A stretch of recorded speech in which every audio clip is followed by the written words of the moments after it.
the Prime Minister, Jeremy Corbyn. Let's do that. So there's a local election coming up tomorrow, and the local elections in the UK, I love it when there's a PMQs before it, because the PMQs before it is usually both parties revving up their base, like going, essentially, this is the battle cry.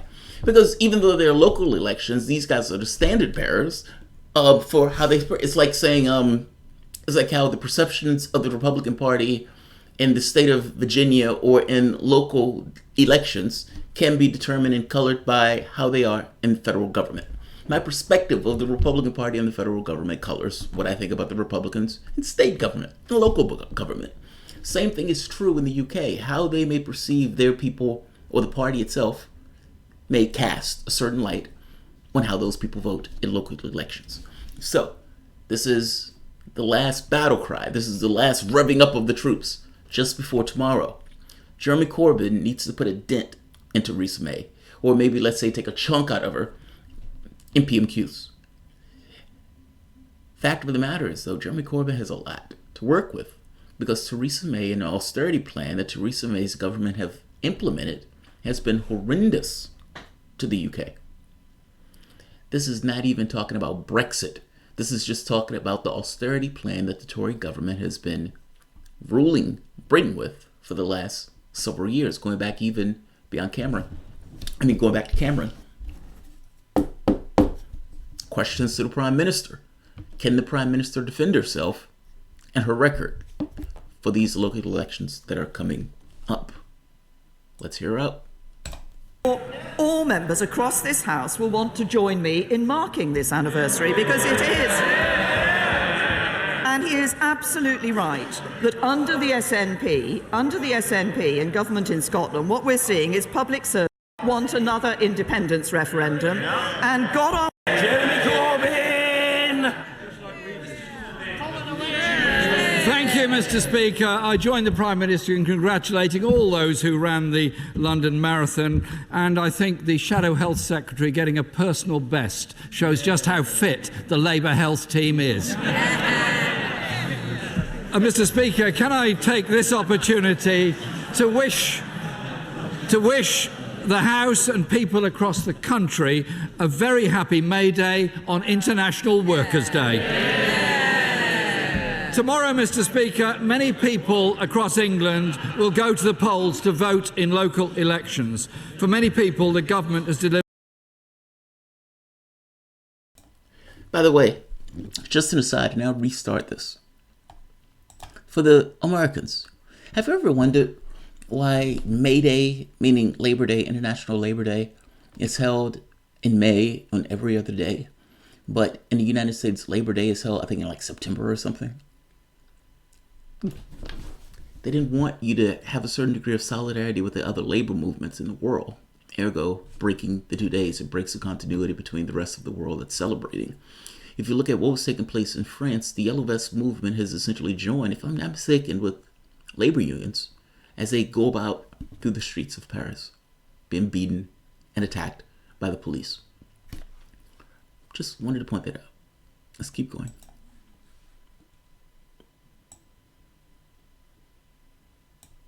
And focused on the issues that matter to people like schools and the economy. Jeremy Corbyn!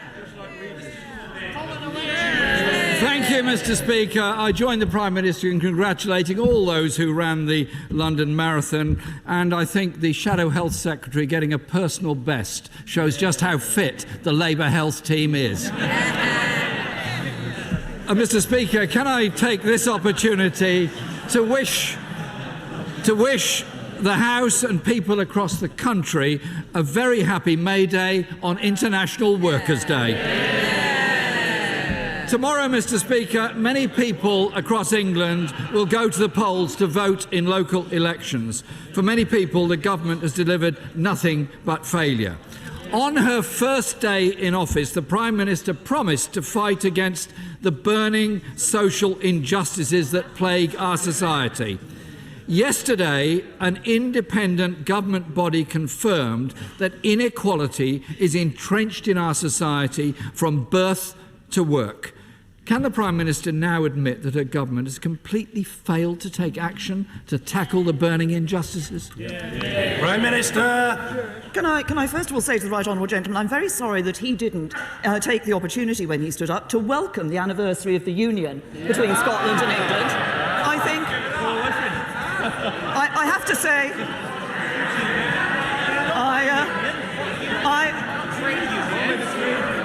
I have to say, I think it's the first time he hasn't welcomed or congratulated a union in this House. He asked the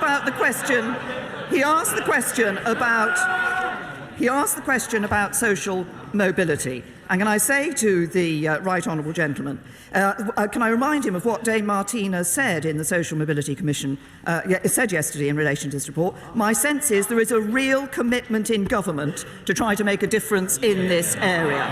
I want everyone to have the opportunity to reach their potential, whatever their background.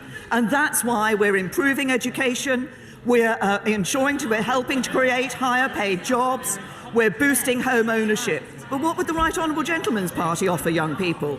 Failed policies, broken promises, and piles of debt, just a millstone around their neck.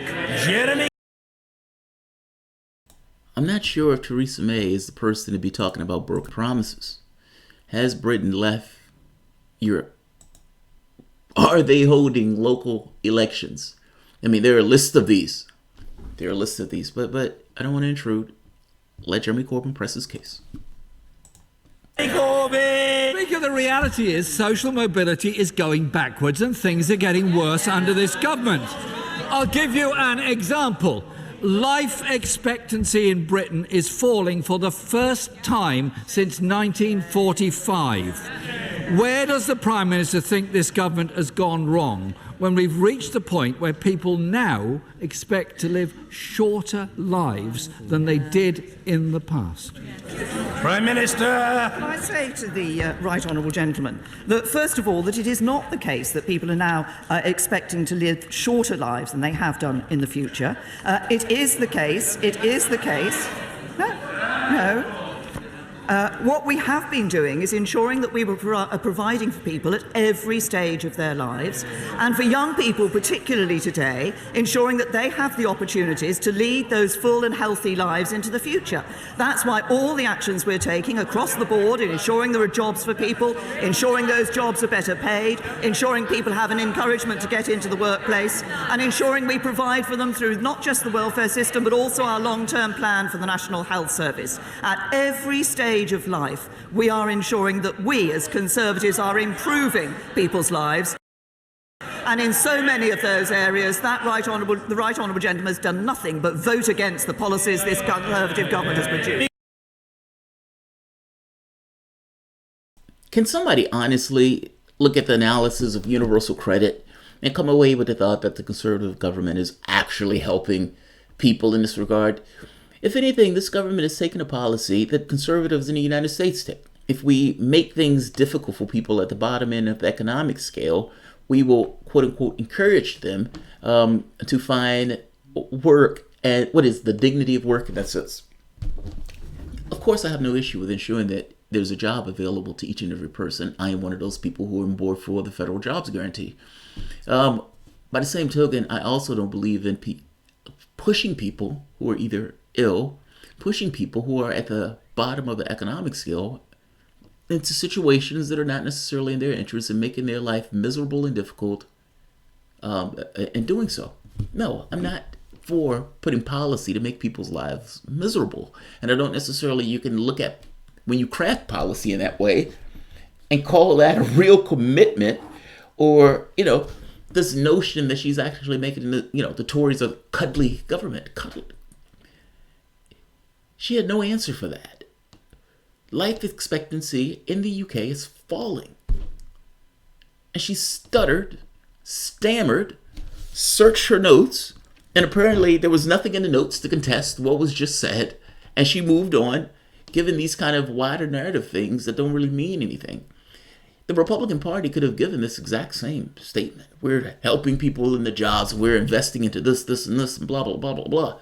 It doesn't mean anything. I don't know what that means. It's specific.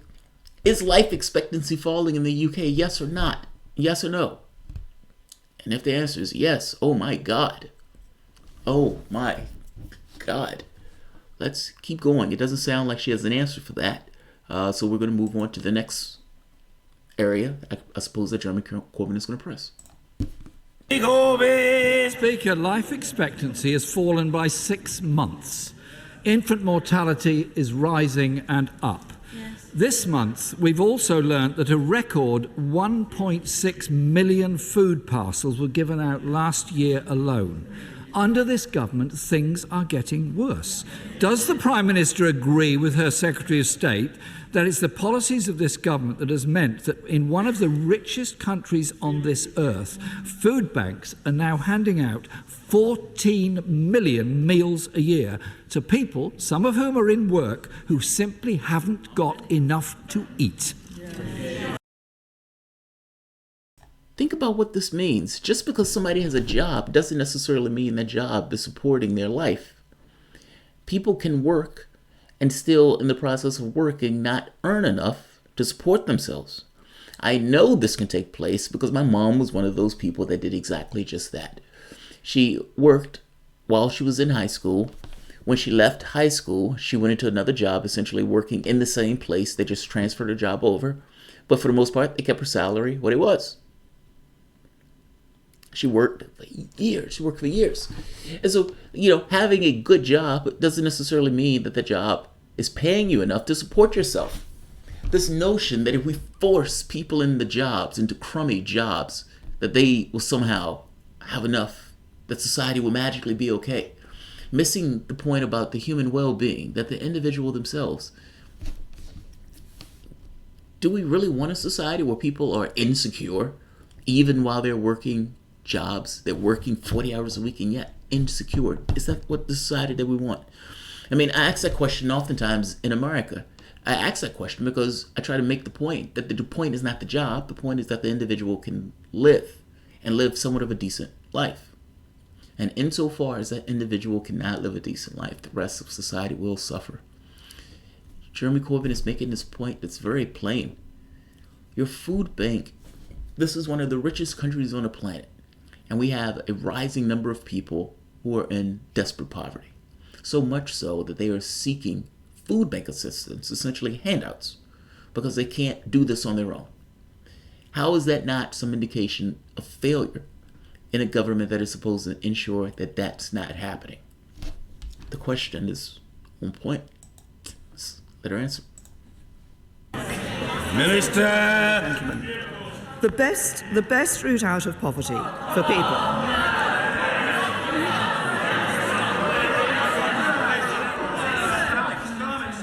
At early stage, the question has been put, and the answer from the Prime Minister must be heard. The Prime Minister.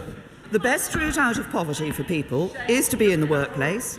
We want to ensure that we are seeing more better paid jobs being created for people in this country, and that's what we're seeing under this government. We see record numbers of people in employment.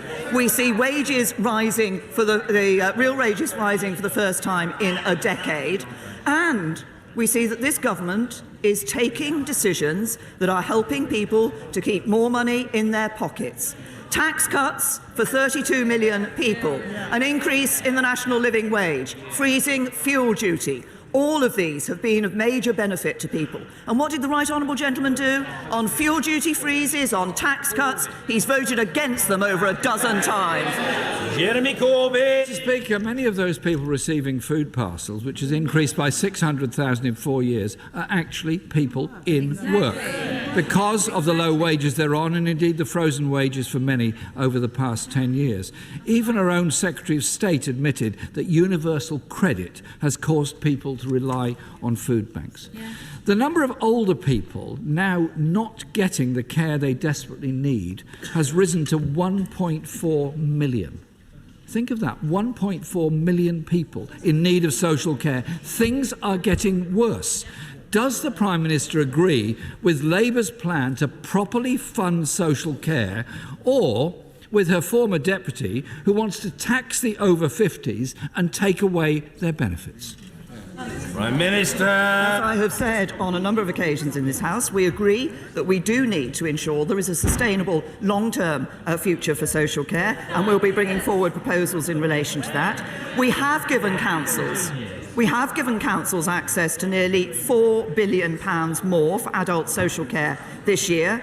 That means a 9% increase in real terms in funding for adult social care between 2015-16 and 2019-20. But it's not just about the funding that goes into social care. It's also about ensuring... Oh, no, lots of Labour members say, oh, yes, it is. Actually, no, it's about ensuring that best practice is seen across local authorities and NHS trusts. And that's why this isn't just about funding for social care for local authorities. It's also about our long-term plan for the National Health Service, the biggest cash boost in the National Health Service's history, stability for the NHS, improving social care, providing for people in their old age. This woman is delusional. This woman is delusional.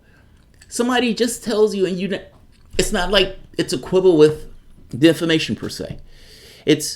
You have thousands more of people using food banks, like a massive boost of the number of people who are so poor, even while they are working, they are requiring handouts under your government.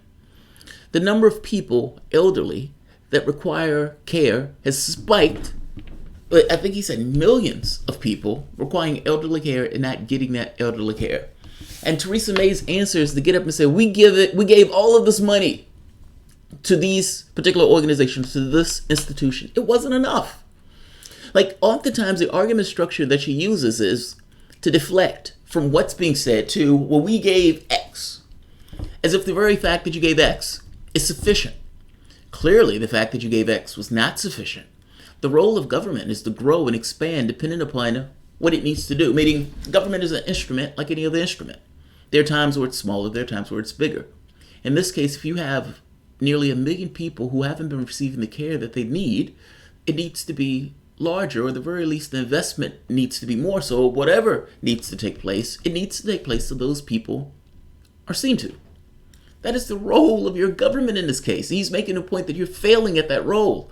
So if your argument is we've invested X, that investment was insufficient for the job that government needed to do in that moment. I hope that makes sense. Like, it's not about I invested $2 million. If $10 million was the thing that was necessary in order to make something work or something function.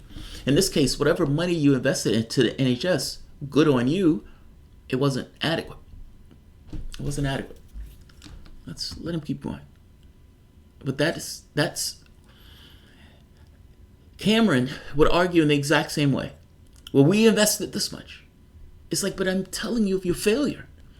Clearly, what you were doing was insufficient. Let's keep going. Jeremy Corbyn. Mr. Speaker, the Prime Minister seems to have a head in the sand. The reality is that $7 billion has been cut from adult social care since 2010, a system teetering on the brink of collapse as care companies go into administration, and the stress on the residents of those homes and their families is unbelievable. We need a serious strategy that ensures people get the social care they need when they need it.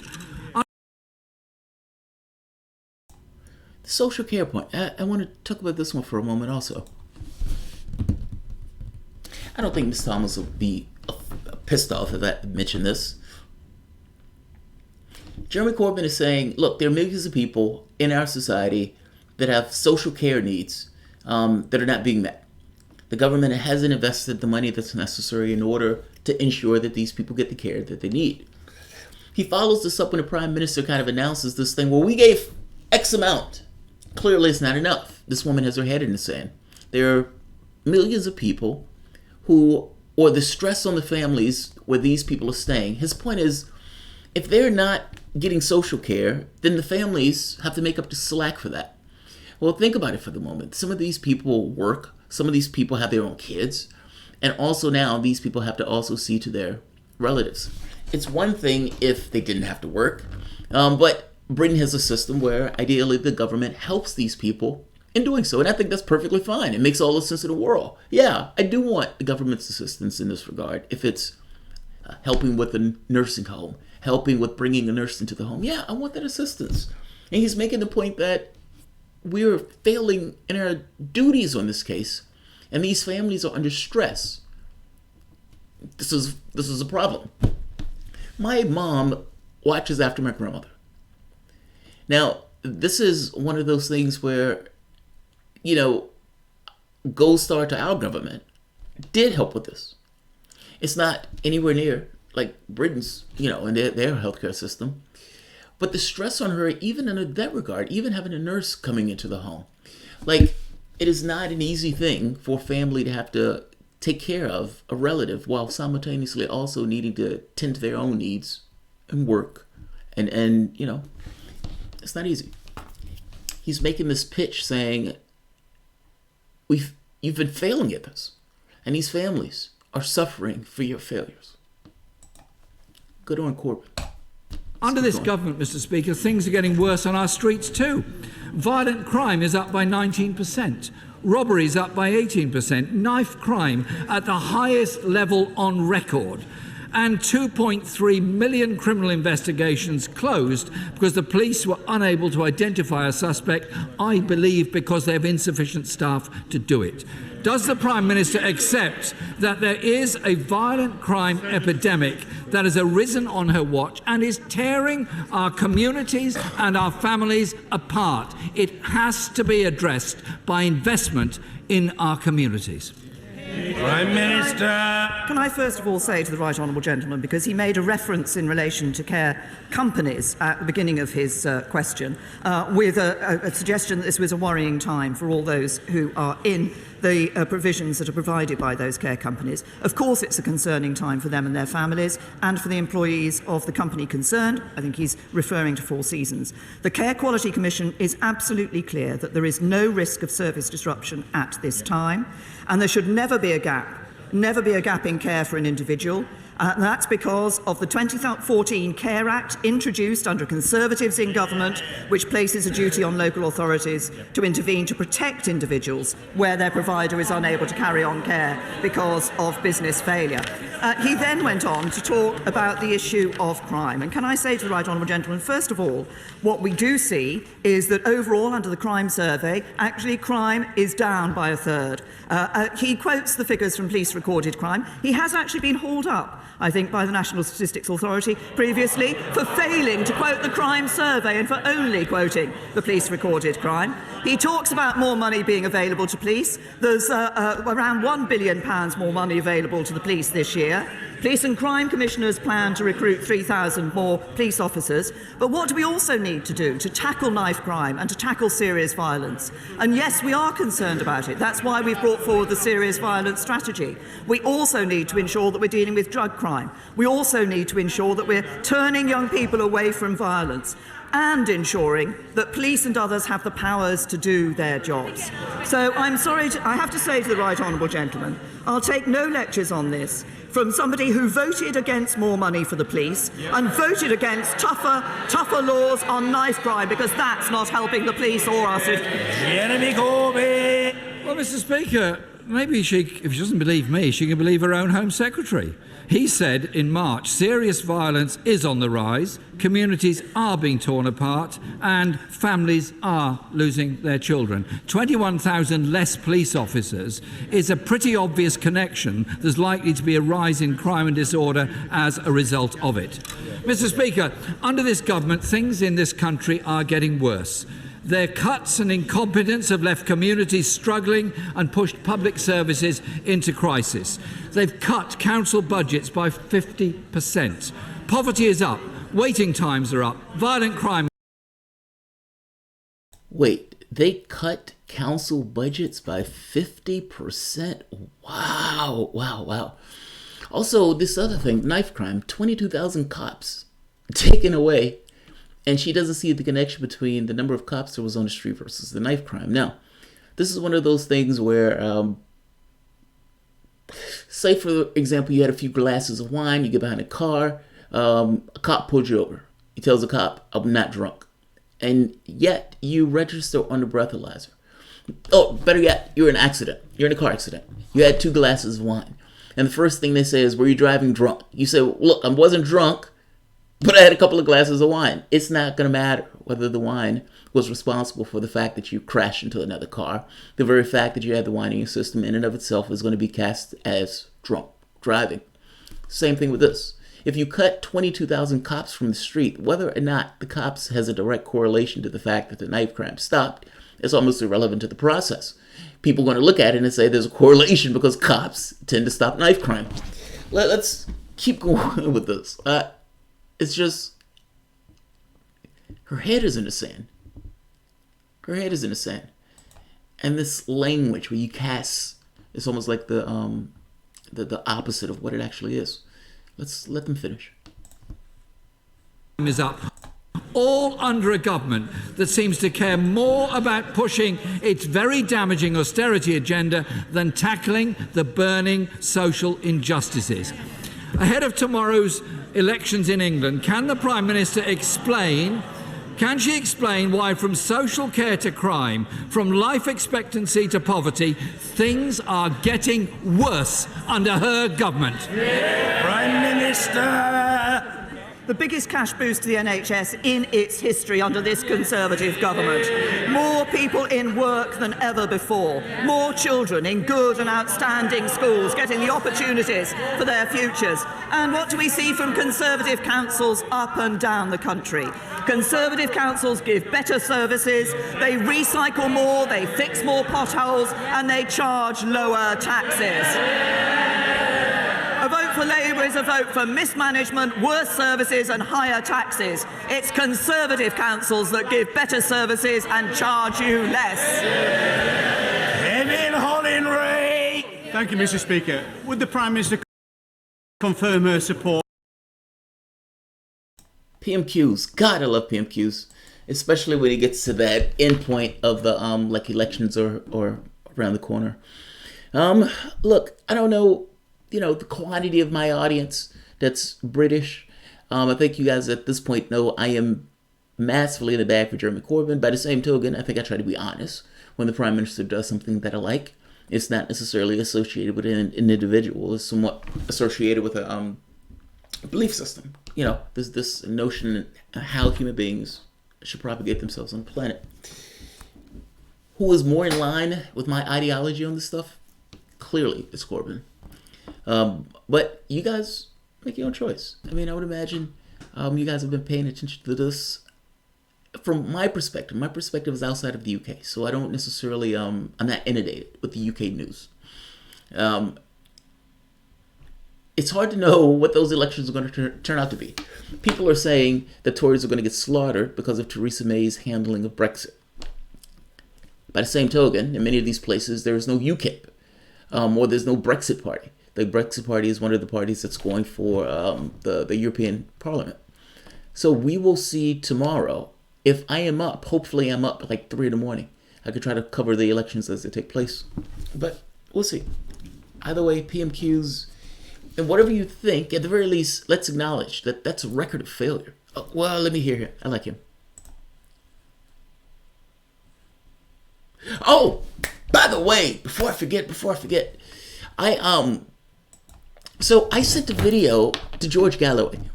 Now, if you remember, I did that video, shameless plug or shameless request for an interview, or whatever the video was called, where I essentially was, as my wife says, shamelessly begging for George Galloway to come onto the show.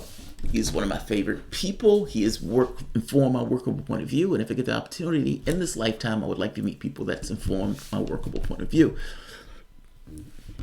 Initially, when I did the video, I heard nothing at all. Nothing at all. And I think I waited 2 months, and then I said, fuck it. The worst that he could say is no. And so I went to a channel or a Facebook thing where where we had at least answered me once before, and I sent him the video. And I sent him the question that I wanted to talk about on the channel. And I was like, you could just say no. If you don't want to deal with me, fair enough.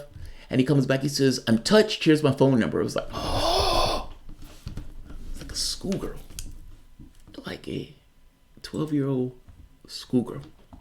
Let's hear, and not ashamed, by the way. Not ashamed in the least. Unbowed 12-year-old schoolgirl. Let's hear I can't think of his name. I can't think of his name, but he's head of the SNP. Thank you. They will have heard the passionate plea from my honourable friend for his constituency. Ian Blackford. Thank you, Mr. Speaker. Scotland's First Minister has pledged to match free EU student fees through to 2021. Will the Prime Minister follow this example, or is she determined to build a bigger hostile environment? Minister. We've made clear about the position for EU students in this year, and we'll make the announcements in good time for students for future years. But I think I'm right in saying that what the Scottish Government has actually done is said that EU students can have free tuition up to 2024, but English students will have to pay. Ian Blackford. Quite remarkable, Mr. Speaker, because it's the Tories that have introduced fees for English students. Mr. Speaker, when it comes to leaving the EU, the Prime Minister's vision is blinded by ideology. And a no deal.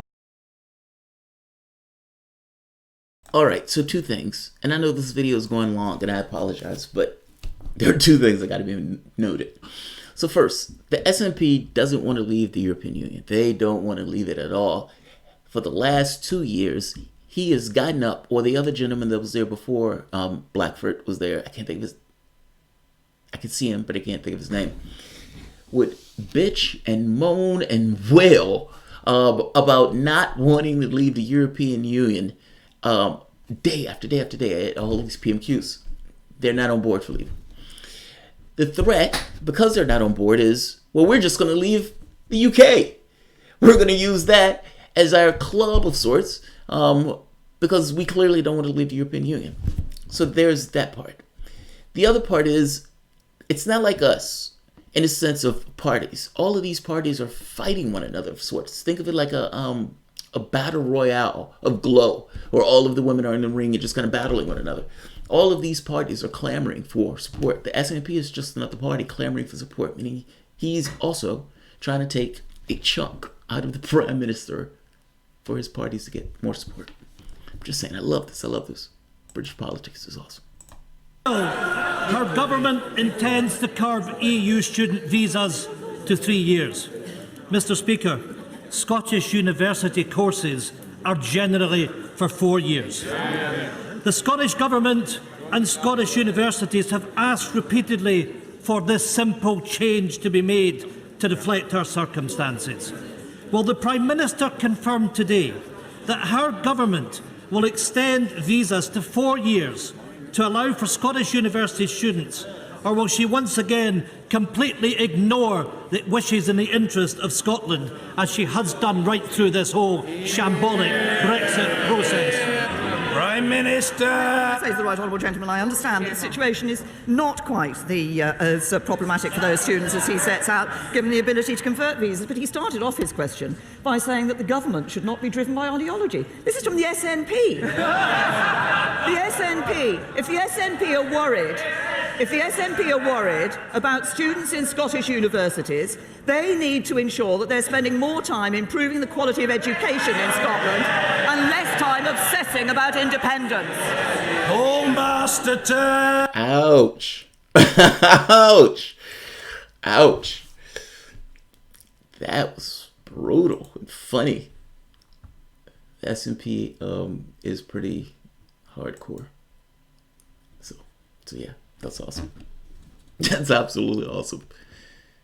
But yeah, I would imagine there's some Brits who are going to be watching the election, so might be able to do it together.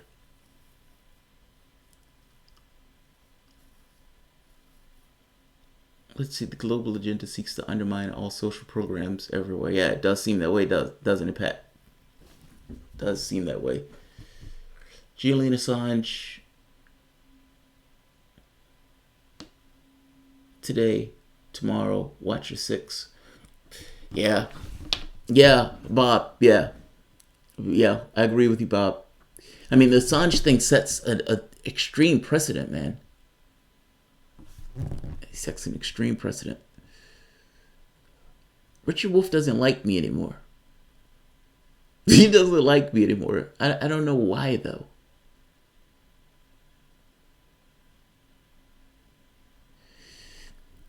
Well, here's the thing. I never feel, I don't like asking people to give me context. Like, I always feel odd about that. Like to say, hey, if you know so-and-so, can you, put me in contact with so-and-so? I always feel weird doing that.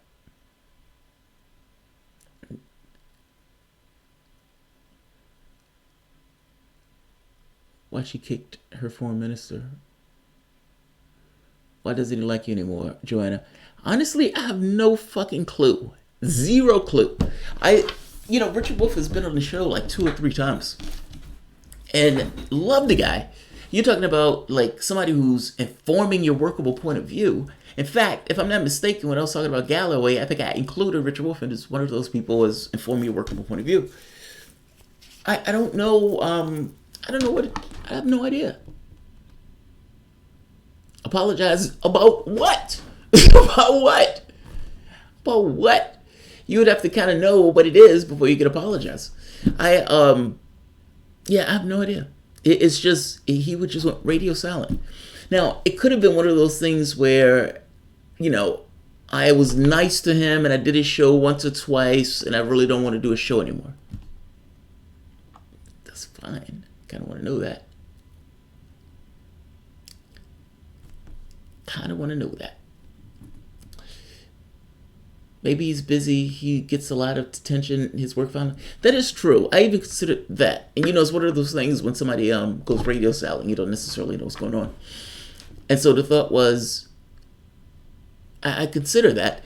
I sent him an email though, and I said, look, if you don't want me to contact you anymore, just say, stop.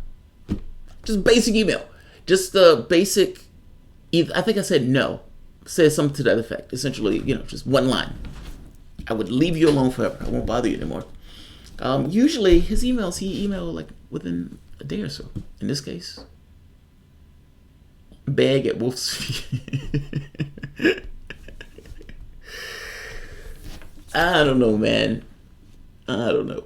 I would love to get Varoufakis. Love to get Varoufakis. Varoufakis, there was a point where Varoufakis was asked about Brexit. And Varoufakis said it is it's a deal that a country only accepts in surrender, in terms of surrender. It's like, wow. Wow. That is a brutal assessment, man. That is a brutal assessment. And Slavoj also. I would love to get Slavoj. So Zizek has a debate with Jordan Peterson. This debate is the weirdest and oddest debate you would ever see in your life. Because it's very clear that Peterson didn't know who Zizek was when they were having that debate. Meaning, Jordan Peterson prepared for somebody else in the debate. Like, somebody might have said, you're debating Zizek, and they might have said this is Marxism versus capitalism or something to that effect. And so he booked up on the Communist Manifesto when he reads it, missing the fact that any debate that you're having, you're also debating the person. Like, you're not just debating the idea, you're also debating the individual. You need to know where the individual is coming from when you're having that debate. And not everybody who ascribes to a certain philosophy come at it the exact same way. That's essentially what took place. He comes into the debate thinking he's a agent or a warrior of capitalism, dressed as Canada's everyman's dad, and prepares to do battle with what he considered to be a Marxist. And you have Slavoj Zizek, who calls himself a communist, who in no way defends communism, but he didn't understand Zizek's philosophy. And if he did, he would have had a better understanding of this debate. Zizek doesn't look at, if you get into an argument, when Peterson would argue about, communism, and he would say, Stalin was a horrible person, etc., and all of these people died, etc., and Zizek would say, yes, you're absolutely right. There's no fight in that. There's no debate in that point. By the same token, Zizek moves further, though, from his argument, which is the current capitalistic structure is untenable. There is no way we can continue to live in the way that we live. And there is something else other than this structure that we've organized ourselves around. Whatever that something else is, that's what I want to get to. But I can't even conceive of what that something else is, because from the time that we're born to the time that we hit our head on something and croak, we've learned to look at the world and price the world in the sense of dollars or some level of currency. God, I bet that's expensive. I bet that's worth $1,000. It's built into us just from the standpoint of cultural things. Like at the time you're a child, the time you're an infant, somebody puts a quarter in your hand. It's built into you in this way. It's not something that's natural. Don't misunderstand. It's something that's culturally imposed from the time that you're born to the time that you die. It is hard to get outside of that box. He acknowledges that it's hard to get outside that box, but argues that whatever is outside of that box is the thing that we need to be at, because this is entirely unsustainable. And his argument would be from that point. Not so much that he's trying to defend something, because he doesn't know what that thing is. He calls himself a communist in the sense of, yeah, these are practical ideas that I want to achieve, but I don't know how to achieve those ideas, because I can't even conceive, based on that worldview, on how that works. Think of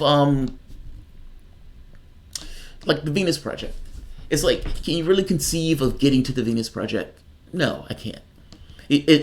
There's no conception of any transition to the Venus Project outside of some utter entire catastrophe that allows society to revamp itself in a better, new way. That's Zizek. Zizek isn't defending anything, because Zizek doesn't hold on to anything, if that makes sense. So there's nothing to punch. It's like punching jello or punching air. Zizek, in this particular argument, ends up pressing into his notion of capitalism, into Peterson's notion of capitalism, and forces him to defend it, because between the two, Peterson is the only one that has some level of solid form in this. Zizek's position on this, though, he has a weird way of arguing. It's a weird way of talking. And I don't think Peterson even knew who Zizek fully was. It was a fascinating conversation. He found that Peterson had no idea what Marxists were, and his conception of Marxists were just people involved in identity politics. And in some respects, Peterson is put on the defensive about capitalism and has to defend the worst aspects of capitalism, which, of course, is difficult, if not impossible, to do. Peterson's only point is, well, there's nothing we can do about it. There's nothing we can do about it. I mean, let's just keep ticking along. We're fucked. There's nothing you can do about it. So what's the point in trying to change this stuff? This is the best that you got. With Zizek's main argument, in fact, the argument in almost all of his work is, there has to be something else, because this is extinction. Like, it's unsustainable. The course of life, the course of biogenetics, the course of environmental damage, the course of even social collapse, in the way that we've organized ourselves, is unsustainable. If China gets to the point of being able to produce in the same way that the United States produce, meaning the percentages line up, we would need like 8 Earths or something? Like, in order for other countries to get to the level. Now, this assumes that the technology is the same in regards to the way we harness energy and so forth. And there may be technological improvements that allow energy to be used in different ways, etc. But this country doesn't do that. Like, there are some things that the capitalistic system don't necessarily do well. There is no capitalistic way to deal with homelessness, right? There's no way to make a buck off of a homeless person unless it's the government paying somebody money in order to house a homeless person. In that case, it's like, what's the point of the company? Just cut out the middleman, just get the person a house. The argument was just, it was a fascinating discussion between the two. I think it was like 2.5 hours. Zizek's philosophy on this is utterly fascinating, and I think he's, for the most part, right.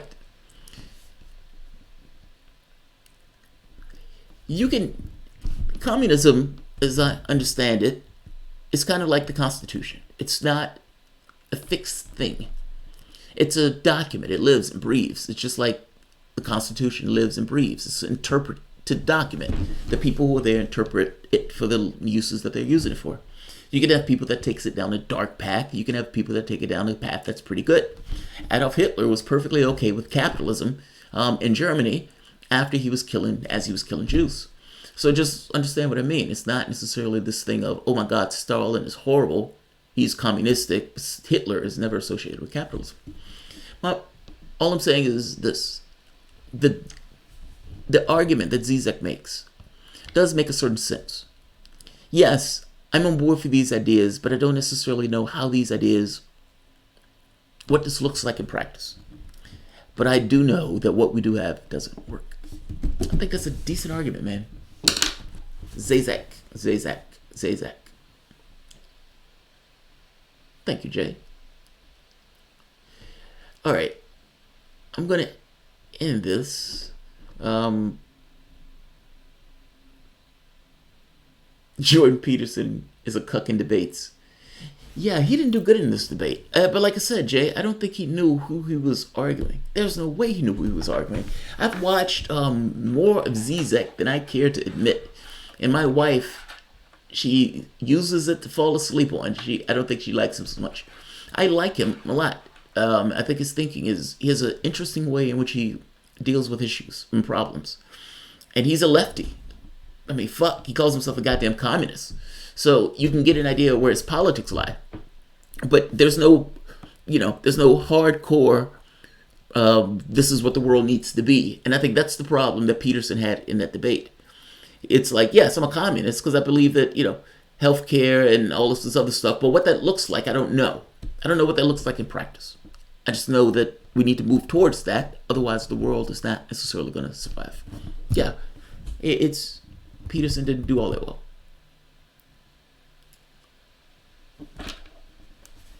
Extinction won't be so bad. Well, no, because we won't be here, so I guess it wouldn't necessarily matter. Fair enough. And you could make an argument that nothing really matters in the grand scheme of things. But I think I have a hard time resolving that conversation. Does anything matter? Right. Because ultimately you end up with this thing of, well, it only really matters to the individuals that are involved in the process. If it matters to the person, it matters. If it doesn't, it doesn't. What does that mean in the grand cosmic scheme of things? If humanity goes extinct, if there's nobody there to miss us or care, then ultimately it never actually mattered. I suppose you can say it mattered to all of the people who suffered and died and everything else. And if time is one of those things that's stretched out at the exact same time, meaning in the same way that we have space in various places, and we could just kind of drop to those spaces in three-dimensional space, that time is also stretched out in somewhat a similar way. We just don't have access to that time. Then yeah, maybe you can say it matters because everything for the most part is always in existence in somewhat of an odd way in a higher dimension. But that's not what we got. We don't necessarily know that. And ultimately, if we blink out of existence and there's nothing else there to care, did it actually matter? I don't necessarily want to find that out. And all things being equal, I would rather, even if it's pointless, even if there's no hope in the situation, do something than not. So, USSR was not communist. That's true. And that's true. They were just using attack, yes. No, I agree with that. I don't disagree with that. I mean, they were using the label of communists. I mean, they, even at the best, yes, this is somewhat of like a state capitalism thing. For the most part, they were just, it wasn't workers that owns the means of production. Let's put it that way. It's most of the state. All right. I'm going to end this. Pervert's Guide to Ideology. Yeah, his thing of ideology is fascinating. But that's one of those things of wherever you go is where you at. Right? It's like how do you get out of your reality box? This is one of those conversations that, oh God, what is his name? Ingo Swann has all of these weird and interesting books. Ingo Swann is this the guy who started the remote viewing program with the United States government. And he starts writing these, it's almost like technical books though. Like the books are kind of hard to read. But some of these books go into this notion of like reality boxes. For the most part, this is ideology for mystics, if you want to say it in those terms. Wherever you go is where you're at. How do you get outside of any level of ideology? How do you function that way? I suppose you could just be kind of amoral and not care and do whatever you want at any particular time. But that is hard for us to do as human beings. It's kind of hard. This is a black box combo. I know, right? I know. It is. It absolutely is. All right. I am going to end this. And you know what? I may even cut this specifically for the black box. I need to get on that. A channel and everything else is created. Just need to do the first video. All right. I'm going to end this. If you guys enjoy the content, please feel free to share, like, subscribe. You can always support the PayPal or Patreon. Thanks all. Yeah.